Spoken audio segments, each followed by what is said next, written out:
नमस्कार, news call 24 पर आपका बहुत बहुत स्वागत है। मैं हूं सुशील गिरीश। लोकसभा चुनाव 2024 में कोई बना किंग मेकर तो किसी की पार्टी ने कर दिखाया कमाल। 7 नेता साबित हुए चुनाव के सुपरस्टार। आइए जानते हैं इनके बारे में।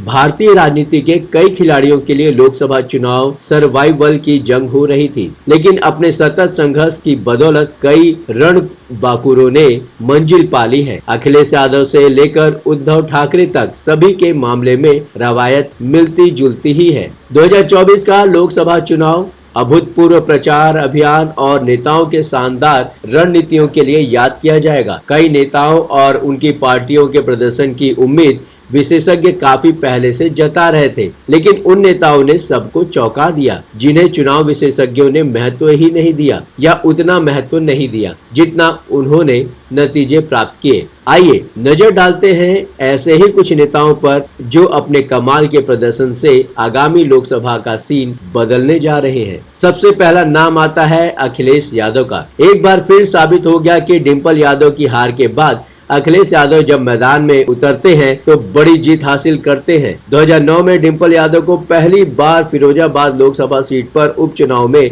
समाजवादी पार्टी का उम्मीदवार बनाया गया था। कांग्रेस के राज बब्बर ने डिंपल यादव को चुनाव हरा दिया था। हार के उसी दर्द के साथ अखिलेश यादव ने साइकिल उठाई और निकल पड़े। तब यूपी में मायावती की सोशल इंजीनियरिंग वाली सरकार थी और मुलायम सिंह यादव का दिल्ली में मन लगने लगा था। 3 साल की कड़ी मशक्कत के बाद अखिलेश यादव घर तभी लौटे जब 2012 में समाजवादी पार्टी को यूपी के लोगों ने सत्ता सौंप दी। अखिलेश यादव मुख्यमंत्री बने और जब उनकी खाली की हुई कन्नौज सीट पर चुनाव हुए तो ऐसे इंतजाम किए गए कि डिंपल यादव निर्विरोध जीतकर संसद पहुंच गई। 2014 का चुनाव तो डिंपल यादव बड़े आराम से जीत गई, लेकिन 2019 में मायावती की बीएसपी के साथ गठबंधन के बावजूद कन्नौज सीट गंवा बैठी। 10 साल बाद अखिलेश यादव के लिए दोबारा वैसा ही सदमा था और सदमे से तो वो डिंपल की मैनपुरी की जीत के साथ ही उभर चुके थे,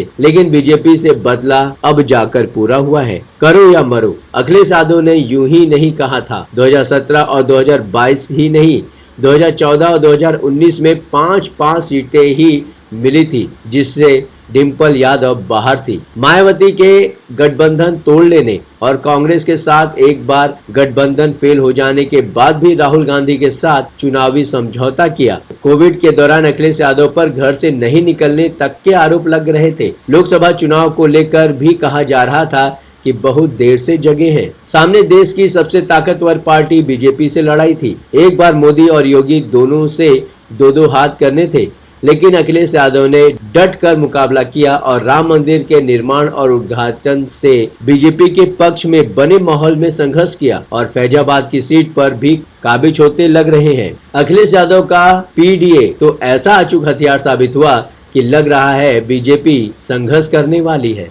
दूसरा नाम चंद्रबाबू नायडू का आता है। चंद्रबाबू नायडू का एनडीए के साथ पिछला अनुभव अच्छा तो नहीं रहा, लेकिन जैसे समाजवादी पार्टी ने कांग्रेस के साथ फिर से हाथ मिलाने का फैसला किया, टीडीपी भी बीजेपी के साथ वैसे ही पेश आई। 2019 से पहले नायडू के एनडीए छोड़ देने से नाराज तो बीजेपी भी थी, लेकिन आंध्र प्रदेश में पांव जमाने के लिए उसे भी एक बैसाखी की जरूरत थी। 2019 के आम चुनाव में चंद्रबाबू नायडू ने बीजेपी के खिलाफ विपक्ष को एकजुट करने की खूब कोशिशें की थी। चुनाव नतीजे आने के पहले तक राहुल गांधी और ममता बनर्जी को एक साथ बिठाकर विपक्ष की मीटिंग कराना चाहते थे, लेकिन टीएमसी नेता ने बिल्कुल भी भाव नहीं दिया। जगनमोहन रेड्डी ने परेशान करने में नायडू को कोई कसर नहीं बाकी रखी, जेल तक भेज डाला। जेल से बाहर आकर चंद्रबाबू नायडू राजनीतिक लड़ाई छेड़ दी और जगनमोहन रेड्डी के खिलाफ आंध्र प्रदेश में उभरे असंतोष का पूरा फायदा उठाया। आज की तारीख में नायडू के दोनों हाथों में लड्डू तो है ही,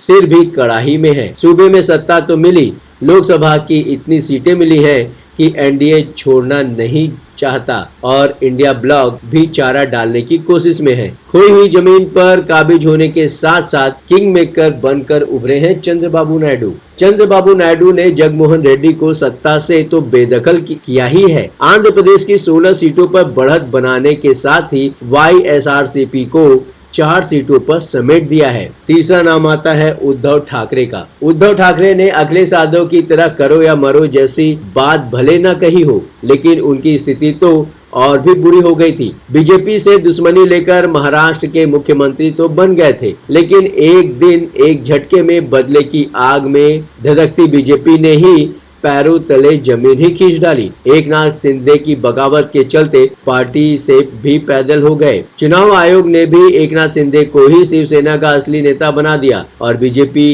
की मदद से वो एक साथ पार्टी और मुख्यमंत्री की कुर्सी पर भी काबिज हो गए। उद्धव ठाकरे के लिए ये चुनाव अपना राजनीतिक अस्तित्व बचाने और बेटे आदित्य ठाकरे की भविष्य सुरक्षित करने का आखिरी मौका था। अब अगर महाराष्ट्र विधानसभा में सत्ता में वापसी भी नहीं कर पाए तो भी उद्धव ठाकरे को कोई मलाल नहीं रहेगा। महाराष्ट्र में लोकसभा सीटों के रुझानों की बात करें तो बीजेपी के पास उद्धव ठाकरे से महज 1 सीट ज्यादा है। बीजेपी को 10 सीटें मिलने जा रही हैं, जबकि उद्धव ठाकरे की शिवसेना को 9 सीटें मिल रही हैं। और सबसे बड़ी बात, एकनाथ शिंदे उद्धव ठाकरे से 2 सीटें कम उनको मिल रही हैं। चौथा नाम आता है ममता बनर्जी का। ममता बनर्जी ने 3 साल के भीतर दूसरी बार बीजेपी को पटकनी दे डाली है। शुभेंदु अधिकारी जैसे मजबूत सहयोगी को गंवाने के बाद उनके खिलाफ नंदीग्राम से खुद हार कर भी ममता बनर्जी ने टीएमसी को पश्चिम बंगाल की सत्ता दिला ही दी थी। और इस बार तो ऐसा लग रहा है जैसे बीजेपी बंगाल में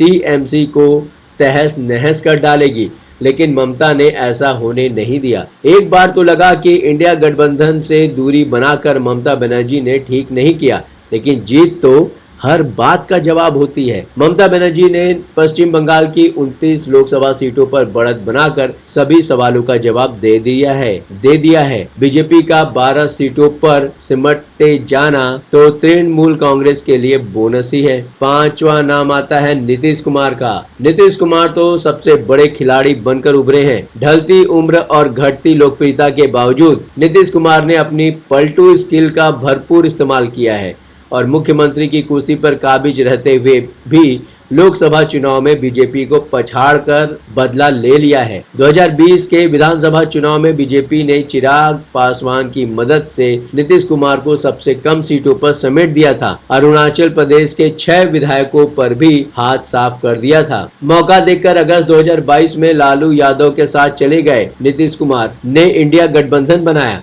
लेकिन बात नहीं बनी तो बीजेपी के नाना करने के बावजूद मजबूर करते हुए फिर से जून 2024 में एनडीए में शामिल हो गए। चंद्रबाबू नायडू और ममता बनर्जी की तरह नीतीश कुमार भी बीजेपी के बराबर 12 सीटों पर बढ़त बनाकर एक मजबूत किंग मेकर बनकर उभरे हैं और ऐसी पोजीशन हासिल कर ली है कि दोनों तरफ तगड़ा मोलभाव करने की स्थिति में आ गए हैं। 6वां नाम आता है चंद्रशेखर आजाद का। 2022 में विधानसभा पहुंचने के लिए जूझ रहे भीम आर्मी वाले चंद्रशेखर आजाद को सीधे संसद में दाखिला मिल चुका है। सहारनपुर हिंसा के लिए जेल भेजे जाने वाले और गैंगस्टर एक कार्यवाही से उबरने के बाद जब चंद्रशेखर आजाद बाहर आए तो मायावती को बुआ कहकर संबोधित किया था, लेकिन बीएसपी नेता ने सीधे सीधे रिश्ता खारिज कर दिया था कि वो किसी की बुआ नहीं है और उसके बाद वो लगातार अपने दलित समर्थकों को आगाह करती रही कि चंद्रशेखर जैसे लोगों के झांसे में आने की जरूरत नहीं है। संघर्ष के दौरान कभी प्रियंका गांधी की सहानुभूति मिली तो कभी अखिलेश यादव बातचीत के लिए राजी हुए, लेकिन उनकी डिमांड किसी ने भी पूरी नहीं की। 2019 में चंद्रशेखर ने प्रधानमंत्री मोदी के खिलाफ वाराणसी से चुनाव लड़ने की बात कही, लेकिन मोटरसाइकिल रैली करके लौट गए। 2022 में वो यूपी के मुख्यमंत्री योगी आदित्यनाथ के खिलाफ चुनाव भी लड़े।